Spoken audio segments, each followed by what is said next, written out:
Chapter 9 Dead in Earnest. It is the live coal that kindles others, not the dead.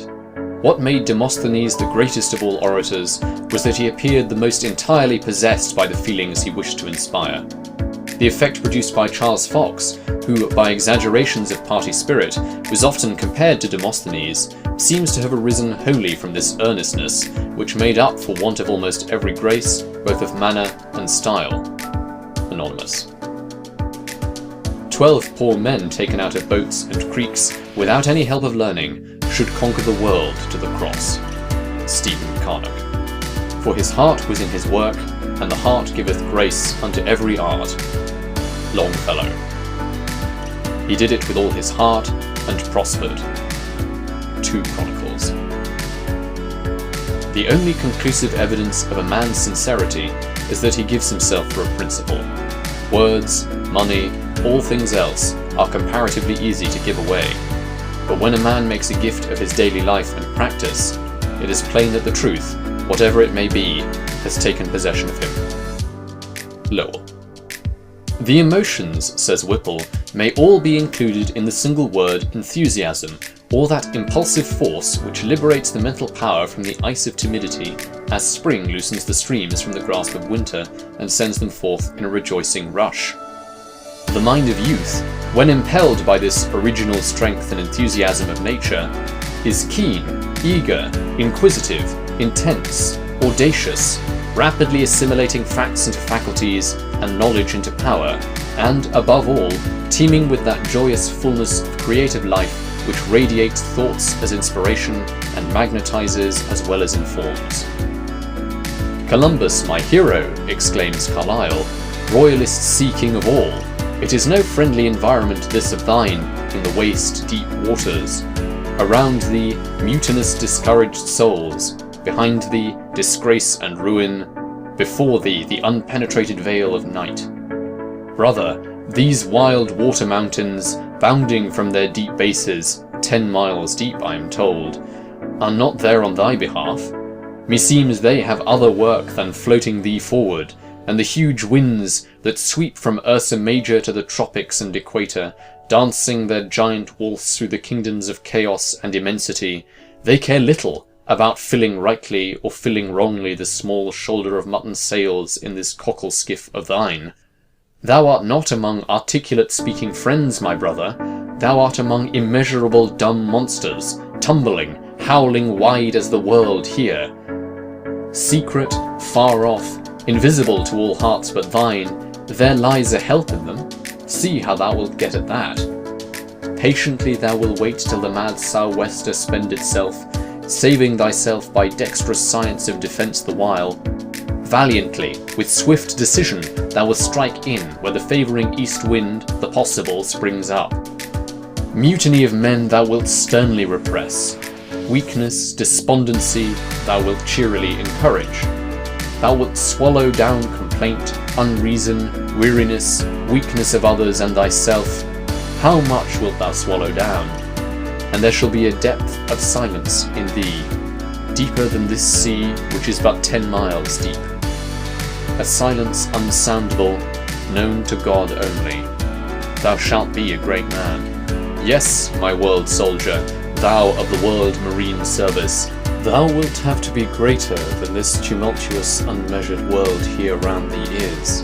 Thou, in thy strong soul, as with a wrestler's arms, shall embrace it, harness it down, and make it bear thee on, to new Americas, or whither God wills. With what concentration of purpose did Washington put the whole weight of his character into the scales of our cause in the Revolution? With what earnest singleness of aim did Lincoln, in the cabinet, Grant, in the field, throw his whole soul into the contest of our Civil War? The power of Phillips Brooke, at which men wondered, lay in his tremendous earnestness. No matter what your work is, says Emerson, let it be yours. No matter if you are a tinker or preacher, blacksmith or president, let what you are doing be organic. Let it be in your bones, and you open the door by which the affluence of heaven and earth shall stream into you. Again, he says, God will not have his works made manifest by cowards, A man is relieved and gay when he has put his heart into his work and done his best. But what he has said or done otherwise shall give him no peace. It is a deliverance which does not deliver. In the attempt, his genius deserts him, no muse befriends, no invention, no hope. "I do not know how it is with others when speaking on an important question," said Henry Clay, "but on such occasions I seem to be unconscious of the external world. Wholly engrossed by the subject before me, I lose all sense of personal identity, of time, or of surrounding objects. I have been so busy for 20 years trying to save the souls of other people," said Livingstone, "that I had forgotten that I had one of my own until a savage auditor asked me if I felt the influence of the religion I was advocating." "Well, I've worked hard enough for it," said Malibran when a critic expressed his admiration of her D in alt, reached by running up 3 octaves from low D. "I've been chasing it for a month. I pursued it everywhere, when I was dressing, when I was doing my hair, and at last I found it on the toe of a shoe that I was putting on." "People smile at the enthusiasm of youth," said Charles Kingsley, "that enthusiasm which they secretly look back at with a sigh, perhaps unconscious that it is partly their own fault that they ever lost it. Should I die this minute," said Nelson at an important crisis, "want of frigates would be found written on my heart." Said Dr. Arnold, the celebrated instructor, "I feel more and more the need of intercourse with men who take life in earnest. It is painful to me to be always on the surface of things. Not that I wish for much of what is called religious conversation, that is often apt to be on the surface, but I want a sign which one catches by a sort of masonry, that a man knows what he is about in life. When I find this, it opens my heart with as fresh a sympathy as when I was 20 years younger." Archimedes, the greatest geometer of antiquity, was consulted by the king in regard to a gold crown suspected of being fraudulently alloyed with silver. While considering the best method of detecting any fraud, he plunged into a full bathing tub, and, with the thought that the water that overflowed must be equal in weight to his body, he discovered the method of obtaining the bulk of the crown compared with an equally heavy mass of pure gold. Excited by the discovery, he ran through the streets undressed, crying, "I have found it!" Equally celebrated is his remark, "Give me where to stand, and I will move the world." His only remark to the Roman soldier who entered his room while engaged in geometrical study was, "Don't step on my circle." Refusing to follow the soldier to Marcellus, who had captured the city, he was killed on the spot. He is said to have remarked, "My head, but not my circle." "Every great and commanding moment in the annals of the world," says Emerson, "is the triumph of some enthusiasm. The victories of the Arabs after Muhammad, who in a few years from a small and mean beginning established a larger empire than that of Rome, is an example. They did they knew not what. The naked Derar, horsed on an idea, was found an overmatch for a troop of cavalry. The women fought like men and conquered the Roman men. They were miserably equipped, miserably fed. They were temperance troops. There was neither brandy nor flesh needed to feed them. They conquered Asia and Africa and Spain on barley. Caliph Omar's walking stick struck more terror into those who saw it than another man's sword. Horace Vernet's enthusiasm and devotion to one idea of his life knew no bounds. He had himself lashed to the mast in a terrible gale on the Mediterranean, when all others on board were seized with terror, and with great delight sketched the towering waves which threatened every minute to swallow the vessel. Several writers tell the story that a great artist, Giotto, about to paint the crucifixion, induced a poor man to let him bind him upon a cross, in order that he might get a better idea of the terrible scene that he was about to put upon the canvas. He promised faithfully that he would release his model in an hour, but, to the latter's horror, the painter seized a dagger and plunged it into his heart, and while the blood was streaming from the ghastly wound, painted his death agony. Beecher was a very dull boy and the last member of the family of whom anything was expected.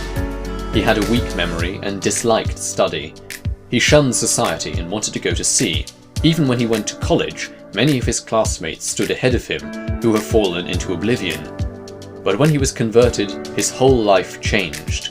He was full of enthusiasm, hopefulness, and zeal. Nothing was too menial for him to undertake to carry his purpose.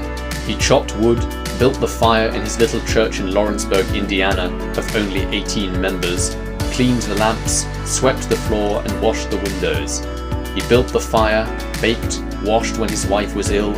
The pent-up enthusiasm of his ambitious life burst the barriers of his inhospitable surroundings until he blossomed out into America's greatest pulpit orator.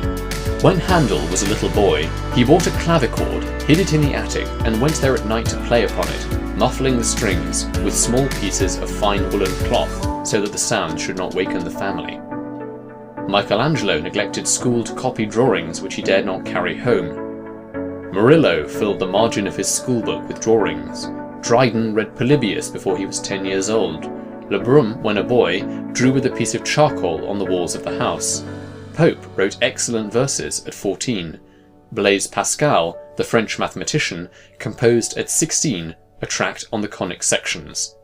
Professor Agassiz was so enthusiastic in his work and so loved the fishes, the fowl, and the cattle that it is said these creatures would die for him to give them their skeletons. His father wanted him to fit for commercial life, but the fish haunted him day and night.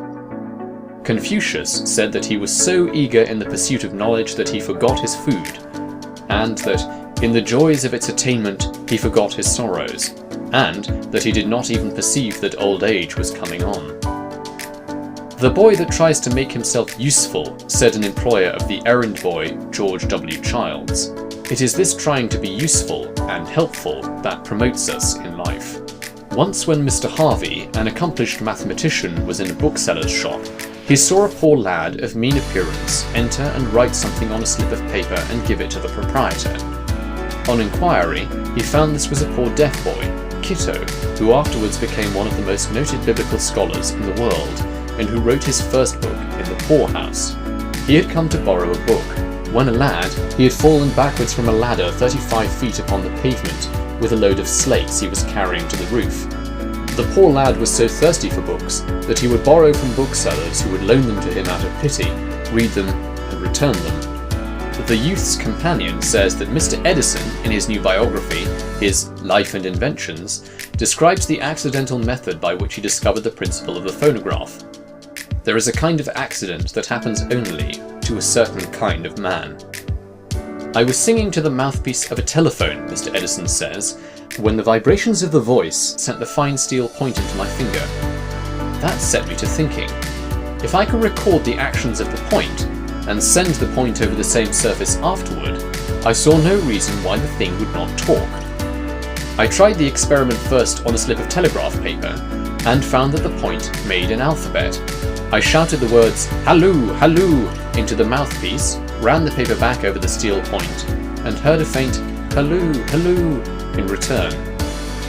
I determined to make a machine that would work accurately, and gave my assistants instructions, telling them what I had discovered. They laughed at me. That's the whole story. The phonograph is the result of the pricking of a finger. It is one thing to hit upon an idea, however, and another thing to carry it out to perfection. The machine would talk, but like many young children, it had difficulty with certain sounds, in the present case with aspirants and sibilants. Mr. Edison's biographers say, but the statement is somewhat exaggerated, he has frequently spent from 15 to 20 hours daily, for 6 or 7 months on a stretch, dinning the word spezia, for example, into the stubborn surface of the wax. "Spezia!" roared the inventor. "Petzia!" lisped the phonograph in tones of ladylike reserve, and so on through the thousands of graded repetitions till the desired results were obtained. The primary education of the phonograph was comical in the extreme. To hear those grave and reverend signors, rich in scientific honours, patiently reiterating, "Mary had a little lamb, lamb, lamb," and elaborating that point with anxious gravity, was to receive a practical demonstration of the eternal unfitness of things. Milton, when blind, old, and poor, showed a royal cheerfulness, and never bated one jot of heart or hope, but steered right onward. Dickens's characters seemed to possess him, and haunt him day and night until properly portrayed in his stories. At a time when it was considered dangerous to society in Europe for the common people to read books and listen to lectures on any but religious subjects, Charles Knight determined to enlighten the masses by cheap literature. He believed that a paper could be instructive and not be dull, cheap without being wicked.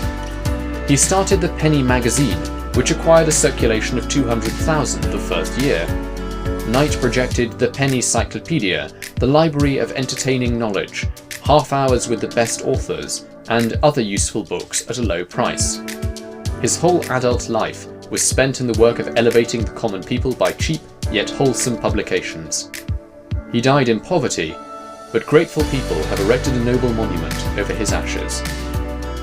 Demosthenes roused the torpid spirits of his countrymen to a vigorous effort to preserve their independence against the designs of an ambitious and artful prince, and Philip had just reason to say he was more afraid of that man than of all the fleets and armies of the Athenians. Horace Greenley was a hampered genius who never had a chance to show himself until he started the Tribune, into which he poured his whole individuality, life, and soul. Emerson lost the first years of his life trying to be someone else. He finally came to himself and said, "If a single man plant himself indomitably on his instincts and there abide, the whole world will come round to him in the end. Though we travel the world over to find the beautiful, we must carry it with us, or we find it not. The man that stands by himself, the universe stands by him also." Take Michelangelo's course, to confide in oneself and be something of worth and value. None of us will ever accomplish anything excellent or commanding, except when he listens to this whisper, which is heard by him alone.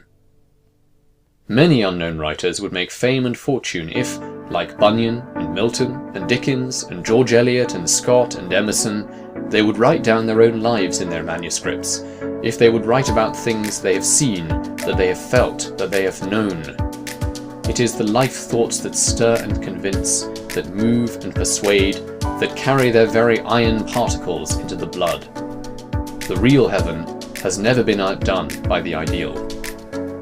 Neither poverty nor misfortune could keep Linnaeus from his botany. The English and Austrian armies called Napoleon the 100,000 man. His presence was considered equal to that force in battle. The lesson he teaches is that which vigour always teaches, that there is always room for it. To what heap of cowardly doubts is not that man's life an answer? End of chapter 9, Dead in Earnest.